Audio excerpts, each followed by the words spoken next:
What's up guys, welcome back to shoot travel talk with Prathamesh. आज की video में ना हम एक बहुत ही बेसिक क्वेश्चन का आंसर करने वाले हैं, जो कि आप में से बहुत सारे लोग मुझे कमेंट्स में पूछते रहते हैं कि यार हमें कैमरा तो लेना है, लेकिन हम एग्जैक्टली कौन सा कैमरा लें। सो इस वीडियो को आखिर तक देखते रहना। मैं गारंटी के साथ कह सकता हूँ कि इस वीडियो के एंड में आप खुद ही जान जाओगे कि आपको कौन सा कैमरा लेना है और उसको कैसे चूज़ करना है।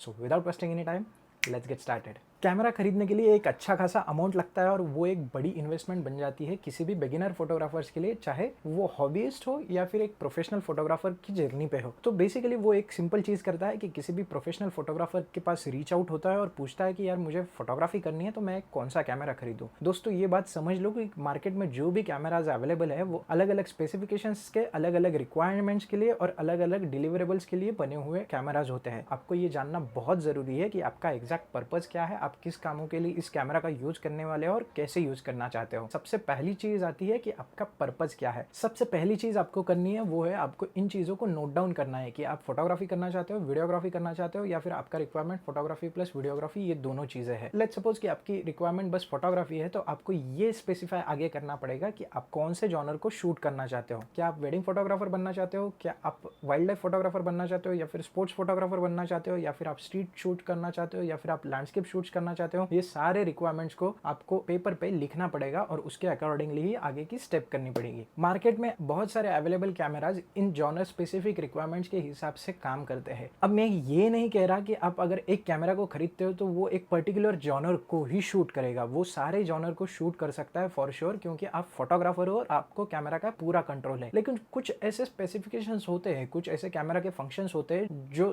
स्पेसिफिक कैमरा स्पेसिफिक जॉनर के लिए बहुत अच्छी तरीके से परफॉर्म कर सकते हो। जब आप एक इतना बड़ा अमाउंट इन्वेस्ट करते हो तो मैं डेफिनेटली चाहूंगा कि आपका इन्वेस्टमेंट आपके जॉनर स्पेसिफिक रिक्वायरमेंट को ज्यादा सपोर्ट करे, ना कि एवरेज रिजल्ट दे। अगर आपकी रिक्वायरमेंट एक्शन फोटोग्राफी जैसे वाइल्ड लाइफ फोटोग्राफी हो गया या फिर स्पोर्ट्स फोटोग्राफी हो गया, ऐसा कुछ है, तो आपको डेफिनेटली एक ऐसा कैमरा सिस्टम चाहिए जिसका ऑटो फोकस सिस्टम फास्ट काम करता हो, जो सब्जेक्ट को बहुत जल्दी ट्रैक कर सके, एट द सेम टाइम जिसका फ्रेम्स पर सेकंड रेट बहुत ज्यादा है, जो कि आपको मल्टीपल फोटोग्राफ्स एक सेकंड में खींचने के लिए हेल्प कर सकता है। वाइल अगर आप एक लैंडस्केप फोटोग्राफर बनना चाहते हो या फिर स्ट्रीट फोटोग्राफर बनना चाहते हो, तो डेफिनेटली आपकी एक रिक्वायरमेंट होगी कि आपको लो लाइट परफॉर्मेंस अच्छा मिले, at the same time dynamic range जो कि कैमरा की होती है, जो कि आपको लो लाइट सिचुएशंस में बहुत ज़्यादा हेल्प करती है एक्सपोजर को बढ़ाने के लिए, वो अच्छी तरीके से मेंटेन हो या फिर अच्छी तरीके से आपको मिल सके। नेक्स्ट क्वेश्चन आता है कि आपका एग्जैक्टली बजट क्या है।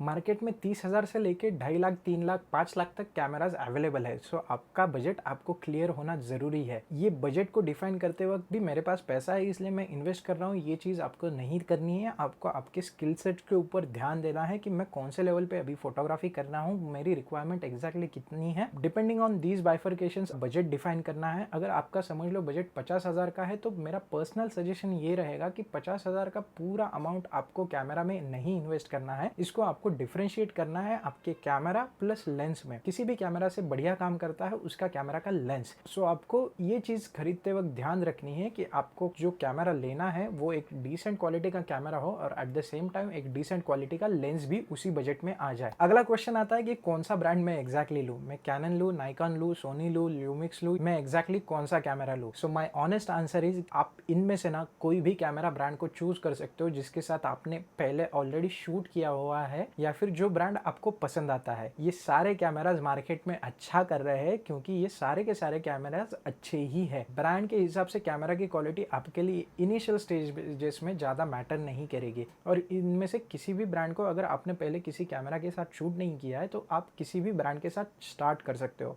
लेकिन हाँ, ब्रांड चूज़ करते वक्त आपको ये चीज़ों का ध्यान रखना है कि आपको उस ब्रांड के साथ over the period of time consistent रहने की ज़रूरत है। आप बार बार कैमरा नहीं लोगे। सो एक बार आप सारे कैमराज को रेंट आउट करके थोड़ा बहुत हैंडलिंग करके ट्राई आउट कर सकते हो, कौन सा कैमरा आपको कंफर्टेबल लग रहा है। दोस्तों के कैमराज के साथ थोड़ा बहुत खेल सकते हो एंड अकॉर्डिंगली आप कैमरा बाय कर सकते हो। नेक्स्ट अगेन इंपॉर्टेंट वन, जो चीज़ आपको ध्यान में रखनी है कि आपके कैमरा का टाइप क्या है। कैमरा मेनली दो टाइप्स के हैं, जो कि है फुल फ्रेम सेंसर्ड और crop frame sensored. Technical terms में ना जाते हुए मैं सिंपल टर्म्स में अगर आपको बताऊं तो फॉर एग्जांपल अगर आप क्रॉप सेंसर्ड कैमरा पे 50 mm से अगर शूट करोगे तो आपका equivalent focal length around 80 mm या फिर 85 mm के अराउंड बन जाएगा। वाइल उसी 50 mm को अगर आप फुल फ्रेम पे शूट करोगे तो वो फोकल लेंथ 50 mm ही रहेगा। क्रॉप सेंसर्ड कैमराज आपको मोर इफेक्टिव रहेंगे in case of wildlife या फिर action photography, while full frame cameras आपके लिए इफेक्टिव रहेंगे in case of landscape photography for example. Again crop sensored cameras low light performance थोड़ा सा कम देते हैं compare to full frame cameras. Full frame cameras की डायनामिक रेंज भी ज्यादा होती है compare to crop sensored cameras. Based on आपकी एग्जैक्ट रिक्वायरमेंट क्या है, आपको फुल फ्रेम कैमरा चूज करना है या फिर क्रॉप सेंसर्ड कैमरा चूज करना है, बेस्ड ऑन आपने अभी तक जो भी रिसर्च किया है, जो भी आपका पर्पस आपने डिफाइन किया है या फिर जो भी आपके रिक्वायरमेंट्स और बजट्स आपने डिफाइन किए हैं, उसके बेसिस पे आपको आगे चीज देखनी है, वो है आपके कैमरा के स्पेसिफिकेशंस।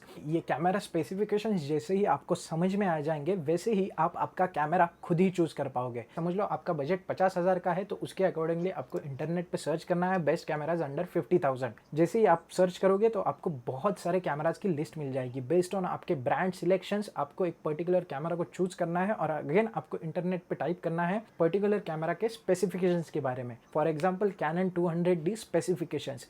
जैसे ही इस चीज को सर्च करोगे आपके पास एक पूरी लिस्ट आ जाएगी। इस पूरे लिस्ट में से आपको सारी चीजें देखने की जरूरत नहीं है, कुछ बेसिक चीजों को जानते ही आपको सारी चीजें क्लियर हो जाएंगी। सबसे इंपॉर्टेंट चीज जो आपको देखनी है वो है आपकी ISO की रेंज कितनी है। कोई कोई कैमराज 100 ISO से लेके 12,800 ISO तक जाते हैं, while on the other hand कोई कोई कैमराज 25,600 ISO तक भी जाते हैं। सो बेसिकली इसी का मतलब यही है कि जिस कैमरा की ISO की रेंज मैक्सिमम है वो कैमरा लो लाइट सिचुएशंस में अच्छा काम करेगा और आपको नॉइस परफॉर्मेंस भी अच्छी तरीके से देगा, जिससे कि आप हाई ISO पे अच्छी तरीके से शूट कर सकते हो।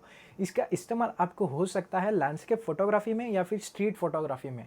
वाइल अगर आपको वाइल्ड लाइफ या फिर एक्शन फोटोग्राफी करनी है तो जैसे कि मैंने आपको पहले ही बताया है कि आपको फ्रेम्स पर सेकंड या फिर ऑटो फोकस अच्छा तरीके से चाहिए। FPS जितना ज़्यादा होगा, फ्रेम्स पर सेकंड जितना ज़्यादा होगा, उतने ही मैक्सिमम फोटोग्राफ्स आप एक सेकंड में खींच सकते हो। अगर आपको एक्शन फोटोग्राफी नहीं करनी है, आपकी वैसी रिक्वायरमेंट ही नहीं है, तो ये पर्टिकुलर स्पेसिफिकेशन आपके लिए मैटर ही नहीं करता। सो ऑटो फोकस को डिफाइन करने के लिए होते हैं फोकस पॉइंट्स।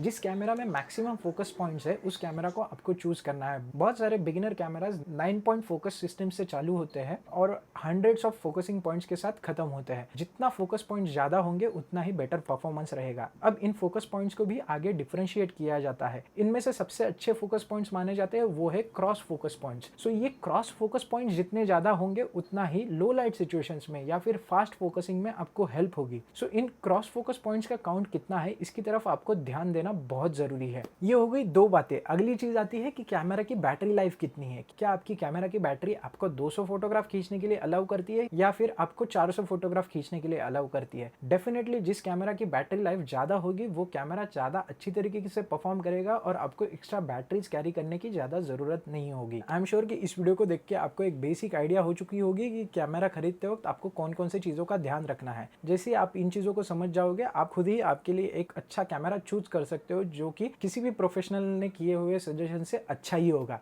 अगर आप एक कंप्लीट बिगिनर हो और आपको फोटोग्राफी को कुछ भी नॉलेज नहीं है और बेसिक चीज़ें कैमरा का हैंडलिंग के बारे में आप जानना चाहते हो कि कैमरा के मोड्स कैसे होते हैं, कैमरा का एक्सपोजर मीटर कैसे काम करता है, एक्सपोजर ट्रायंगल की टर्म एक्जैक्टली होती है क्या है, ये सारी चीज़ें जानने के लिए आपको इस प्लेलिस्ट को देखना पड़ेगा। I will see you in the next video. Till then shoot travel talk with Prathamesh. Bye bye.